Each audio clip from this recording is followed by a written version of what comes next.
축산, 검협전.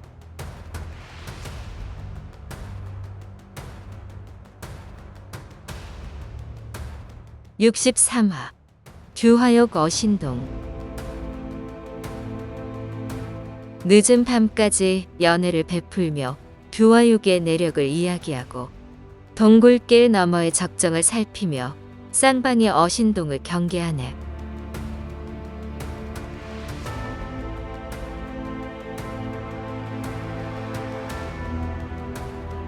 조심원 일행과 대가장 사람들은 이야기할수록 뜻이 잘 맞았다. 백기와 대영옥 남매는 황현극과 조심원이 검수를 할 줄 안다는 말을 듣고 크게 탐복하며 허초를 내세워 조심스럽게 힘을 보태주길 바란다는 뜻을 전했다. 악을 제거하여 백성을 평안케 하고 약자를 돕는 것은 무리민의 본분이지요. 한데 황대협과 저는 2월 초사흘에 중요한 일이 있습니다. 선배 검선께서 서신으로 하명한 일이 있는데 반드시 당일에 서신을 확인하라 하셨답니다. 그 날짜가 바로 2월 초사흘이니 아무래도 하명받은 일을 이행하러 가야 할 것 같습니다. 만약 그 전에 대결한다면 반드시 힘을 보태겠습니다. 조심원이 추은수 주순과 있었던 일을 자세히 덧붙이고 혹여 거짓이라고 생각할까봐 서신까지 보여주었다. 마음 써주셔서 감사합니다.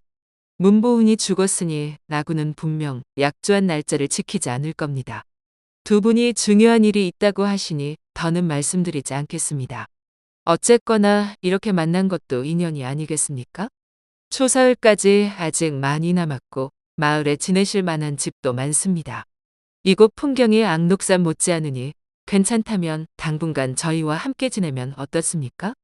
만약 놈들이 초사흘까지 오지 않으면 저희끼리 따로 방법을 찾을 것이니 두 분이 중요한 일을 그르치는 일은 없을 것입니다. 백기의 진심 어린 권유에 조심원 일행은 대가장에 머물기로 하였다. 다들 메인 곳 없이 자유롭기도 했고 대가장 사람들과 뜻이 잘 통했기 때문이다. 무엇보다 진장태와 나구의 수많은 악행을 들은 이상 추은수의 명에 어긋나지 않는 선에서 백성을 위해 악을 제거하는 일에 기꺼이 동참할 생각이었다. 다음 날 조심원과 황현극은 악록산에 돌아가서 필요한 물건을 챙겨왔다. 2월 초사흘까지 머물다가 서신 내용을 확인한 후 거취를 결정하기로 하였다. 백기와 대영옥은 큰 조력자를 얻어 매우 기뻤다. 한편 나구와 싸우다 부상을 당한 능조와 유윤중은 의술을 조금 배운 백기에게 치료를 받고 방에서 쉬던 중 새 검협이 왔다는 말을 듣고 당장 몸을 일으켰다. 두 사람이 능운봉의 부축을 받으며 나타나자 백기가 안으로 들여 조심원 일행에게 소개했다. 서로 인사하고 이야기를 나누다가 조심원이 처음 무예를 배우던 시절 능조가 그의 사숙이었음을 알게 되었다. 덕분에 두 사람은 더욱 가까워졌다.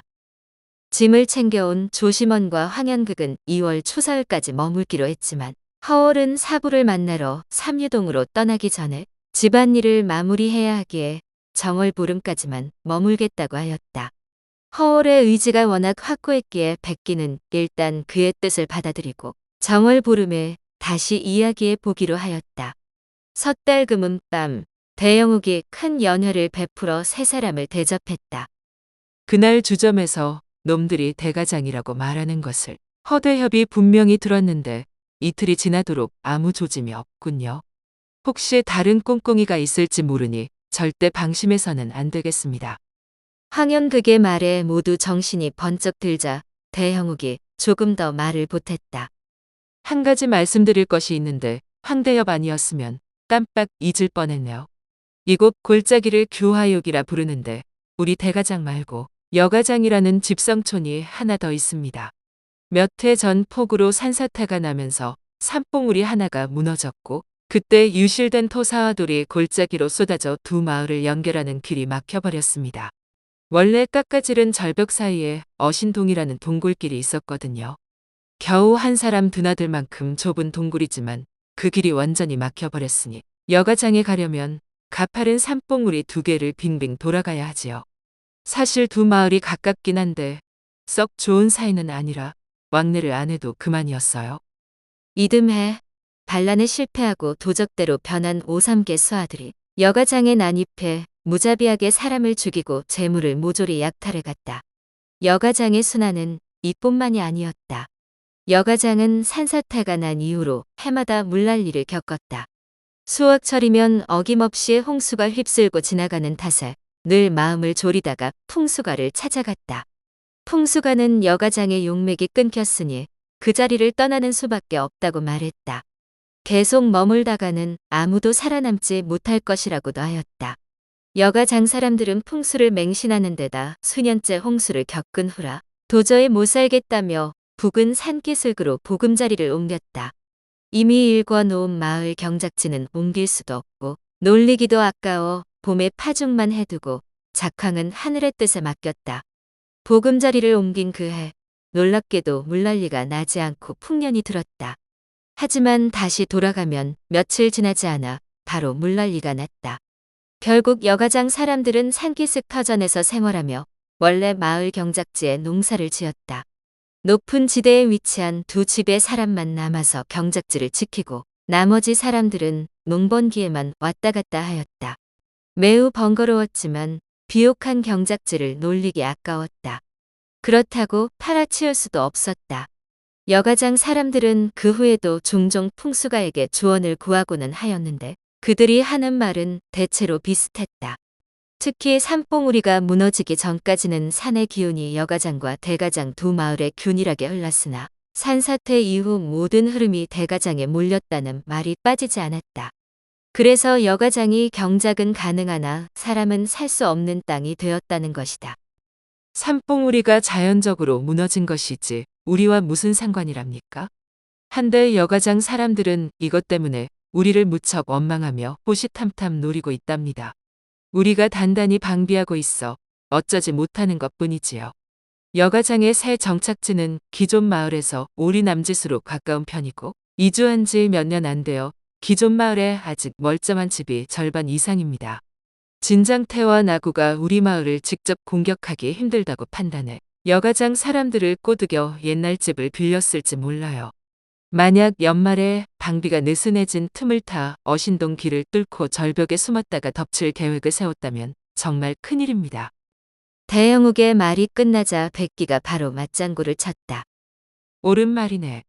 문보훈이 죽은 마당에 그 극악 무도한 놈들이 손 놓고 기다릴 리가 없지. 문제는 놈들이 언제 쳐들어올지 알 수 없다는 것이지. 2월 초사흘까지 한 달도 더 남았는데 매일같이 마을 사람들을 동원할 수도 없고 우리 셋이 돌아가며 어신동 입구를 지키는 것이 좋겠네. 만일에 대비해 폭죽을 챙기고 낌새가 보이면 즉각 신호를 보내도록 하지. 이런 작은 일에 백대협까지 나설 필요가 있겠습니까? 사부를 찾아가는 일이 중하여 초사흘에는 힘을 보탤 수 없으니 보초서는 일은 제가 하겠습니다. 허울이 불쑥 나서자 조심원과 황영극도 함께 가겠다고 말했다. 세 분은 손님이고 길도 낯설지 않습니까? 명절을 함께 보내려고 머무시라 한 것인데 어찌 그런 번거로운 일을 부탁하겠습니까? 아닙니다. 제가 가겠습니다. 그럼 길을 안내할 사람과 함께 가는 것이 좋겠습니다. 그리고 당장 급한 일이 아니니 오늘 밤은 먼저 허초에게 맡기고 허대협은 내일 밤에 가시지요. 백기가 이렇게 말하며 벌떡 일어나 허초의 잔에 술을 가득 따랐다. 나는 일단 손님을 대접해야 하니 오늘은 아우가 고생 좀 해주게. 말이 끝나기 무섭게 허초가 고개를 숙이며 대답하고 술잔을 비웠다. 명 받들겠습니다. 그러고는 준비된 무기를 받아들고 모두에게 예를 갖춘 후 자리를 떠났다.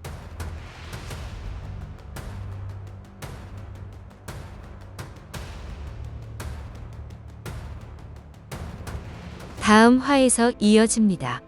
더 좋은 콘텐츠를 제작하기 위하여 구독과 좋아요, 알림 설정 부탁드려요.